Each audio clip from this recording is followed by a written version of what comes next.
Fala galera, tudo bem? Sejam bem-vindos ao canal Geografia em Pauta. Vamos falar um pouquinho sobre dinâmica climática, pessoal. Um dos assuntos mais esperados, aguardados. Sei que tem muita gente com dúvidas sobre isso, então vamos falar um pouquinho dessa dinâmica climática no nosso dia a dia. Começando falando para vocês que eu sou o professor Roger Daltri, e de vez em quando a gente traz um pouquinho de geografia para o seu dia a dia. E hoje a geografia climática para você. Vamos dar uma olhada então em quais assuntos a gente vai abordar hoje? Como é muito complexo, essa dinâmica climática ela vai ter que ser dividida pelo menos em 2 ou 3 vídeos, tá? Esse aqui vai ser o primeiro que a gente vai falar um pouquinho sobre radiação solar e elementos e fatores climáticos.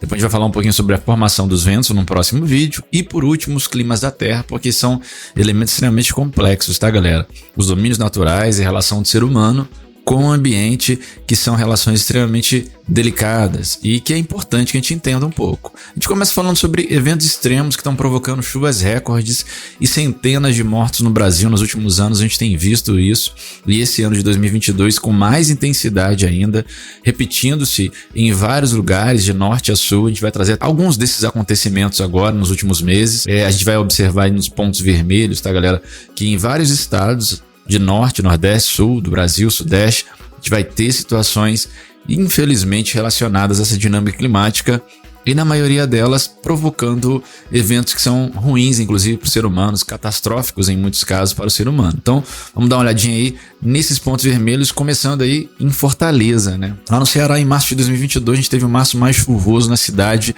desde 1963. No sul da Bahia, em 2021, já no final do ano passado, início desse ano, vários municípios tiveram o dezembro mais chuvoso já registrado na história. Em Brasília, em 2016, tivemos um mês mais seco já registrado em Brasília. Nos últimos anos, então, cerca de 11 milímetros, abril de 2016. Em fevereiro de 2022, tivemos o fevereiro mais chuvoso na cidade de Goiânia em 85 anos. Na Parnaíba, outubro de 2020, maior temperatura no município de Parnaíba já registrada em Mato Grosso do Sul, cerca de 44,6 graus Celsius, uma temperatura extremamente alta. Em Belo Horizonte, aí, Minas Gerais, nós tivemos maio de 2022, a manhã mais fria na cidade desde 1979, com cerca de 4,4 graus Celsius. Em Petrópolis, esse ano de 2022 foi muito marcado negativamente na cidade de Petrópolis, porque em 2022 nós tivemos dois recordes, um em fevereiro e outro em março, dois recordes que foram muito negativos para a cidade de Petrópolis, para muitas famílias que estão sofrendo e choram dos mortos até agora. O maior volume de chuva já registrado em fevereiro, 24 horas, registrado no país, quase 260 milímetros em 24 horas, isso em fevereiro. E em março a situação ainda ficou pior, porque nós chegamos a um novo recorde com quase 540 milímetros em 24 horas, uma chuva caudalosa e que provocou a morte de centenas de pessoas, tá, galera? Em São Paulo, em 2020, tivemos o fevereiro menos chuvoso na cidade em 38 anos, quase 70 milímetros. Em maio de 2022, a menor temperatura para maio na cidade desde 1990, com cerca de 6,6 graus Celsius somente. Em Lins, em outubro, a maior temperatura já registrada no estado de São Paulo em 2020, 43 graus e meio. E em Uruguaiana, para finalizar, fevereiro de 2022, a maior temperatura já registrada na cidade, com quase 43 graus Celsius, já na divisa ali do estado do Rio Grande do Sul com o Uruguai, com a Argentina. A gente tem essa situação, teve essa situação esse ano de 2022.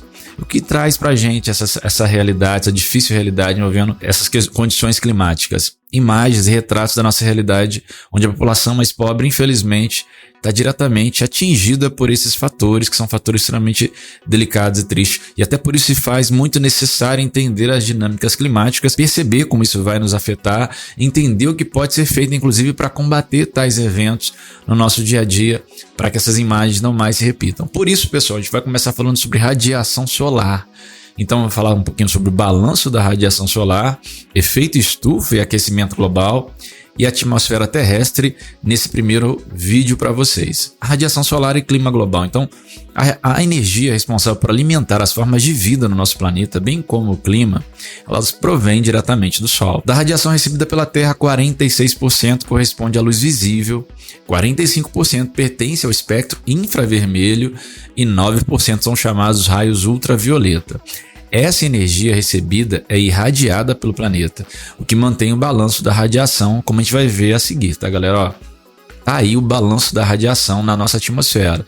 Dos 100% dessa irradiação, dessa radiação solar que atinge o nosso planeta, uma parte dele é absorvida pela superfície, cerca de 51%. 19% é absorvido pela própria atmosfera, pelas nuvens, mas, todavia, contudo, nós temos uma parte dessa radiação solar que ela vai voltar para fora, vai ser refletida para fora do nosso planeta. Parte pela superfície, cerca de 4%, uma parte pelas nuvens mesmo, cerca de 20%, outra parte pela atmosfera, cerca de 6%. Esse poder de reflexão que a gente vai ter sobre a superfície terrestre, sobre vários elementos sobre a superfície terrestre, é chamado de albedo. Então anota aí, galera, o albedo é esse poder de reflexão que nós vamos encontrar aí na nossa superfície terrestre, em vários elementos, né? Na superfície terrestre, nas nuvens, na atmosfera terrestre como um todo. Para compreender bem como funciona essa dinâmica climática, é muito significativo que você entenda as zonas climáticas da Terra, tá, pessoal? Em primeira abordagem, eu acho que é importante que você olhe para essa imagem aí e perceba essas 5 linhas de latitude, que são linhas fundamentais para o estabelecimento das grandes zonas climáticas do planeta. É claro que sozinhas elas não vão determinar o clima, mas elas são extremamente necessárias para a compreensão de como funciona a problemática do clima, as noções climáticas que a gente tem a nível de mundo, a nível de país. Então é importante observar e entender onde estão essas linhas, o que elas significam. São linhas imaginárias para começar, tá? Observe que o planeta ele está no nosso sistema, ele está inclinado, como você pode ver nessa imagem. Ele faz a sua rotação, a sua translação dessa maneira aí, inclinado. O que vai gerar, quando ele é iluminado, radiado pelo Sol, um balanço de energia que não vai ser por igual em todas as regiões do nosso planeta. Outra coisa, a Terra não é plana. Desculpa atrapalhar aí a ideia de alguns, mas a Terra é uma superfície geóide com várias imperfeições, com uma estrutura que vai também fazer com que algumas áreas sejam mais iluminadas que outras, sejam mais quentes que outras. Então é importante também ter essa dimensão. Vamos olhar as linhas aí. Nós temos no meio do planeta a chamada linha do Equador, que eu tenho certeza que todos vocês já ouviram falar em algum momento. Vai dividir nosso planeta em 2 hemisférios, em 2 metades. O que está acima é chamado de hemisfério norte, o que está abaixo é chamado de hemisfério sul.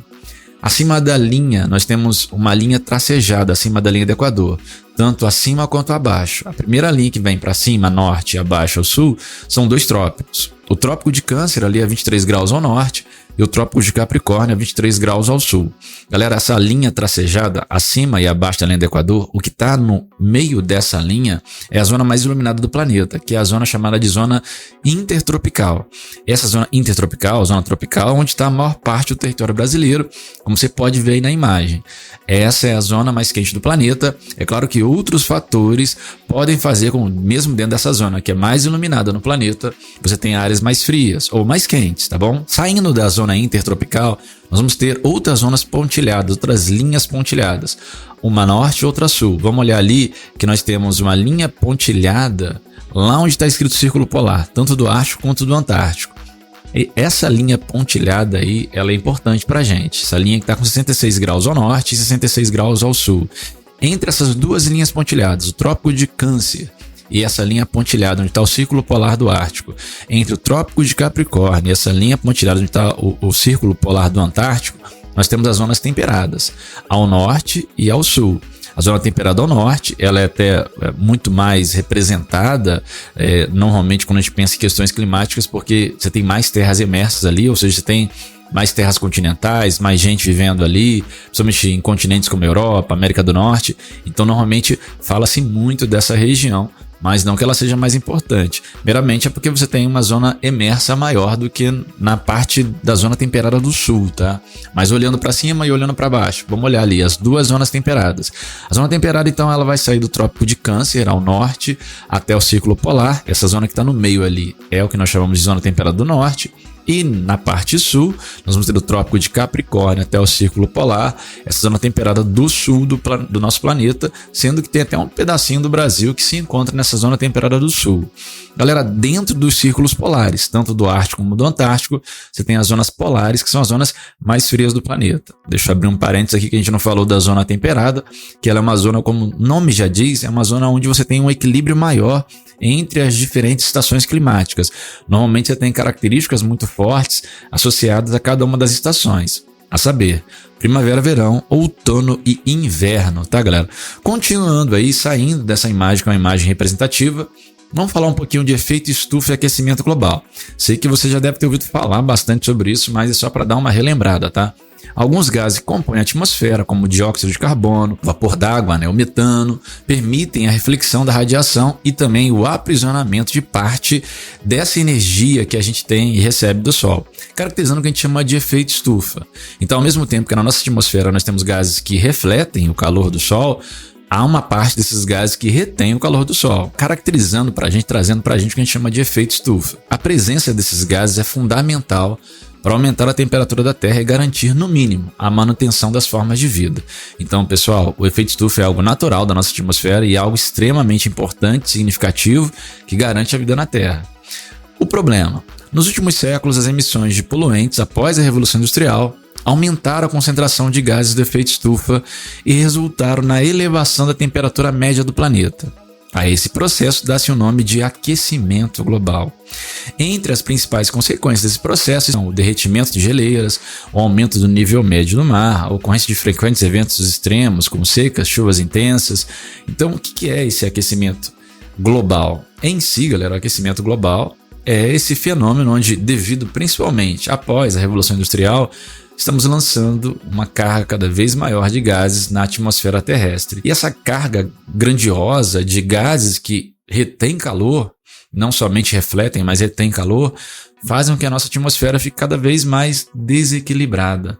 E é claro, uma atmosfera desequilibrada vai provocar para a gente problemas climáticos a nível de mundo. Não é pura e simplesmente o aquecimento da atmosfera em si, mas um desequilíbrio climático vai provocar chuvas fora de hora em algumas áreas, frio fora de hora, frio mais intenso, chuva mais intensa, ou seja, desequilibra o nível de clima que a gente tem a nível de mundo. E aí mora o risco, até porque nós iniciamos essa aula aqui falando para vocês sobre algumas condições que a gente tem visto no nosso país que, infelizmente, inevitavelmente, tem atingido as populações mais pobres, como deslizamento de terra, enchentes, mortes provocadas por fenômenos naturais. Mas são fenômenos naturais associados a um fenômeno que a gente chama de antrópico. É um fenômeno relacionado à ação humana. Quando você pensa no que provoca o aquecimento global, nós estamos pensando na ação humana cotidianamente, após a Revolução Industrial, lançando, queimando gases que vão estar na nossa atmosfera em quantidade cada vez maior e vão provocar esses efeitos de desequilíbrios ambientais. Pessoal, tá aí como que é essa ideia geral da nossa superfície, da nossa atmosfera, essa camada de gases que nos envolve, no sentido de absorção desses raios solares.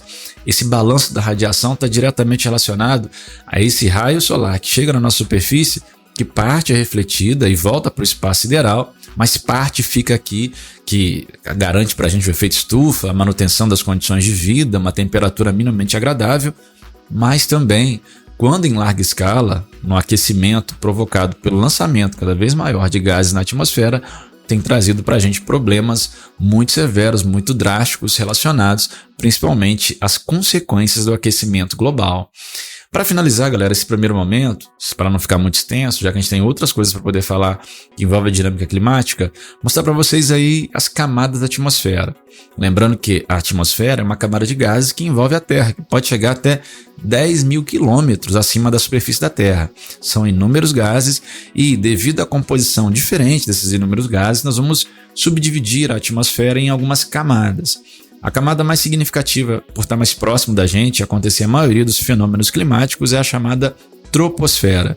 Mas para além da troposfera, nós temos a estratosfera, onde você tem inclusive a camada de ozônio, a mesosfera, a camada do meio, a termosfera, que também é conhecida como ionosfera, e por último, lá em cima, já quase no espaço sideral, a exosfera. Pessoal, a gente vai em outros vídeos falar um pouco mais profundamente de cada uma dessas camadas, as camadas da atmosfera, e de outros elementos que envolvem a dinâmica climática. A gente vai ficar por aqui agora, porque senão fica extenso demais, mas já fazendo aquele convite. Se você gosta desse tipo de conteúdo, se inscreve no canal. Se tem dúvida, bota nos comentários aí, coloca nos comentários qual é a sua dúvida acerca desse assunto, o que você quer que aprofunde mais. A gente pode fazer vídeos específicos sobre alguns desses assuntos, para que você possa aprender mais, e vem junto no Geografia em Pauta para a gente pautar a nossa vida a partir da geografia, da análise do espaço geográfico no nosso dia a dia. Obrigado aí pela sua audiência, pela sua paciência e até a próxima, galera. Daqui a pouco a gente volta. Fui!